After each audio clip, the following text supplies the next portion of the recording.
ሰላም ጤና ይስጥልኝ ውድ ተመልካች እንዴት ናችሁ? ደህና ናችሁ ወይ? ሁሉ ሰላም፣ ሁሉ መልካም ነው። በጣም ደስ የሚል ቦታ እዚህ ሀገር የምታውቁት ሰዎች ታውቁታላችሁ።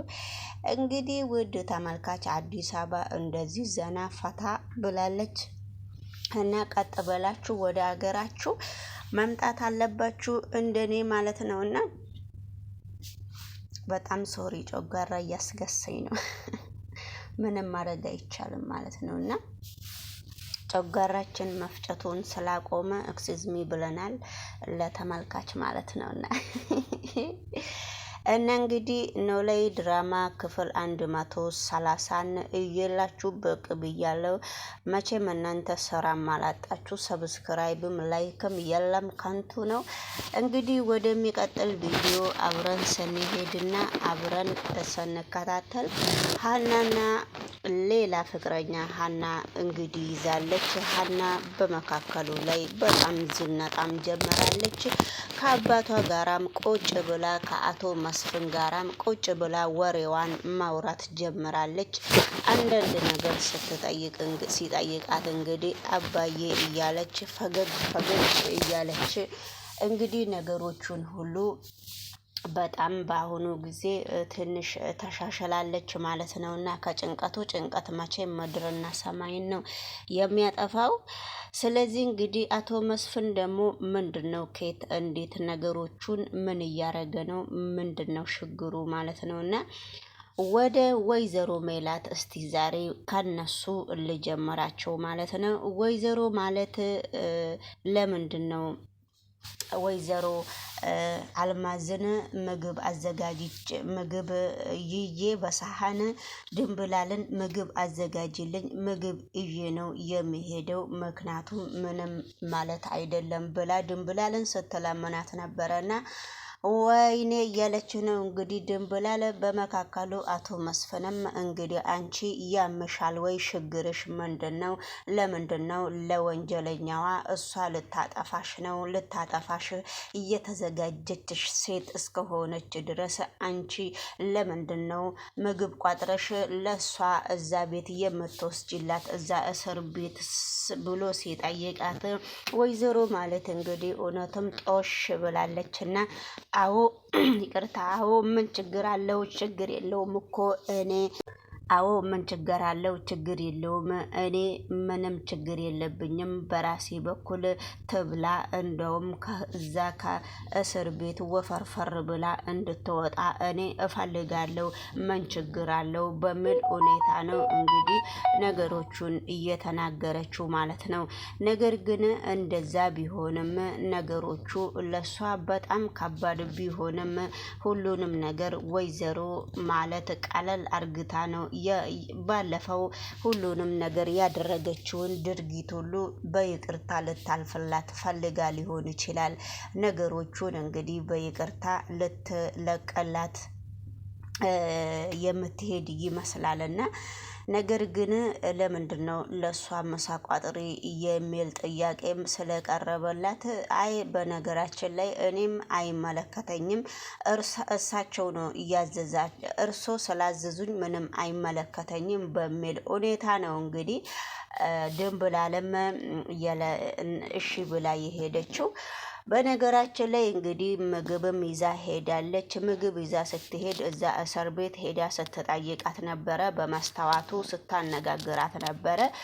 ከዚ በመስኮት ስታነጋግራት ምን ልትሰሪ ነው እኔ ቤት የመጣሽው? እኔ እስር ቤት እኮ እንዳለው አታውቂም እንዴ? ጉዳይሽ ምንድነው? ለምንድነው እዚህ የመጣሽው ብላ ስትጠይቃት ነበረ።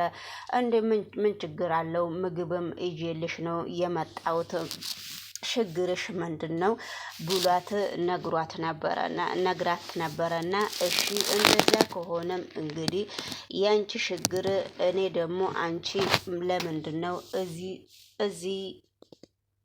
እዚህ ውስጥ አንቺ ወፍረሽና ቆንጆ ሆነሽ እንድትወጪ ነው የምፈልገው ብላ ስትነግራት በጣም ሳቀች። ምንድነው የሚያስቅሽ ብላ ስትጠይቃት ነበረ። ወይዘሮ ማለት የሚያስቀኝ አንቺ አሁን እውነትም ለኔ አስበሽ ነውስ? እንደ ወንጀለኛ ከምንም በላይ አይተሽኝ ነውስ? ችግርሽ ምንድነው ብላ ስትጠይቃት ነበረና አሁን እኮ አንቺ ወይዘሮ ማለት ያንቺን ትልቁን ችግር ግጥም አድርጌ ነው የማቀው። ያንቺ ትልቁ ችግር እኮ ክፋትሽንም አውቃለሁ፣ ተንኮልሽንም ደግነትሽንም አውቃለሁ። አሁን አንቺ እዚህ ውስጥ እኔ ምን እንደሆን ነው ያመጣሽልኝ? ምግብ ምን የሚመለከትሽ ነገር ምንድን ነው ያለው ብላ ስትጠይቃት አይ ምንም ችግር የለውም ብለው አንድ ሁለት ብለው ሲነጋገሩ ነበረ። ወደሚቀጥል ቪዲዮ ደግሞ ስንሄድ እስር ቤት ቁጭ ብለው ከሜሪ ጋራ አንዳንድ ነገር ቁጭ ብለው ቁማር የሚጫወቱ ነው የሚመስሉት። ነገር ግን ሜሪ የራሷን ገመድ በስተጀርባ አስራ ስለሷ ሁሉንም ነገር እየተነጋገረች ነበረ። ነገር ግን ሁሉም ነገር ሊሆንላትም ላይሆንላትም ይችላል ሜሪ። ስለዚህ በመካከሉ ደግሞ ወይዘሮ ሜላት ለምንድን ነው እዛ ሄዳ እስር ቤቱን መጠየቅ የፈለገችው? አንደኛ ጥያቄ። ሁለተኛ ጥያቄ ደግሞ መልስ ሰጥታታለች። አሁን እርግቤ ከኔ ጋር የለችም። ወይዘሮ ሀና ደግሞ ሁሉንም ነገር ተሳክቷል፣ እሷንም ከእንግዲህ በኋላ ምንም ነገር ማድረግ እንደማትችይ ማወቅ ትችያለሽ ብላታለች። ነገሮቹ ግን በአሁኑ ጊዜ ደግሞ ሀና ዘናፈታ በሁለት ወንዶች በምላሴና በሌላ ጆሮና በሌላ ሰው ዘናፈታ እያለች ነበረ። ነገር ግን ሀናም በጣም በአሁኑ ሰዓት ተወናዋን እየቀጠለች ነው። ሰላምና ደግሞ የአዲሱን ፍቅረኛ በጣም እየተከታተለችው ነው። ሰላምና ለራሷ ይሁን እውነትም ለሀና ይሁን ምንም የታወቀ ነገር የለም። ሀና ደግሞ አንደኛዋ ልጅ መንገድ ላይ ቆማ ሀናን ከሱ ልጅ ላይ ምንድን ነው ያለሽ ብላ አንቃታለች። ስለዚህ ሀና ልጁን የማትፈልገው ከሆነም ግልጹን ለመናገር አልፈለገችም። ሀና እንግዲህ ጆሮንም ትፈልገዋለች ይመስለኛል። ጆሮ ደግሞ ሀናን በደንብና የሚፈልገው ሰላምናም ይመስለኛል ጆሮን አግብታ ቁጭ እንድትል ነው የምትፈልገው። በመካከሉ ሀና ወዝወዝ እያለች ነው። ምንም የምታውቀው ታሪክ የለም።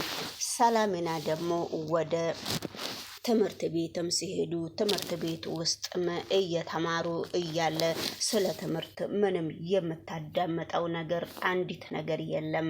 ሰላምና በአሁኑ ወቅት የሀና ነገር በጣም አንጀቷን እየበላ ነው።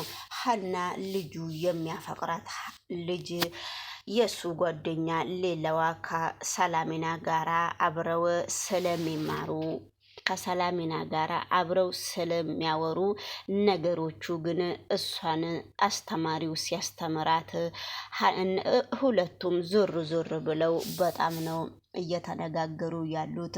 አንቺ እሱን የት ነው የምታውቂው? አንተ የት ነው የምታውቂው? እየተባባሉ ነበረ።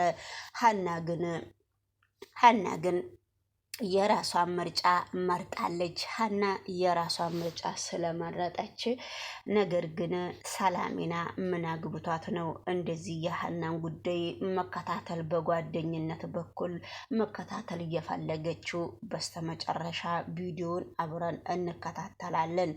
አቶ መስፍን ደግሞ በጣም ከማሌት ጋራ ግርግር እየፈጠረ ነው። ሽማግሌውም እንግዲህ ለወይዘሮ አልማዝ ሽምግልና ተልኮ ሽምግልናውን መጨረስ ያቃተው ይመስለኛል። እራሱ እዛ ፍርድ ቤት ሄዶ መቼ ነው የምትለቀቀው? ነገሮቹን እኔ ከዚህ የጨረስኩ እየመሰለኝ ነው፣ እሷን እየጠበቅኩ ነው ሲለው ልጅቷ ነገሩ በቀላሉ የሚያልቅ አይመስለኝም፣ እርሶ ምን አስሬ ትመላለሳላችሁ ብላ መልስ ሰጥታለች። ወደ ገደለው ቪዲዮ ደግሞ አብረን ስንሄድ አቶ ኖላዊ ሀናንና ጆሮን ለማስታረቅ እየሞከረ ነበረ፣ ግን አልተሳካለትም። ላይክ ሼር ጋይስ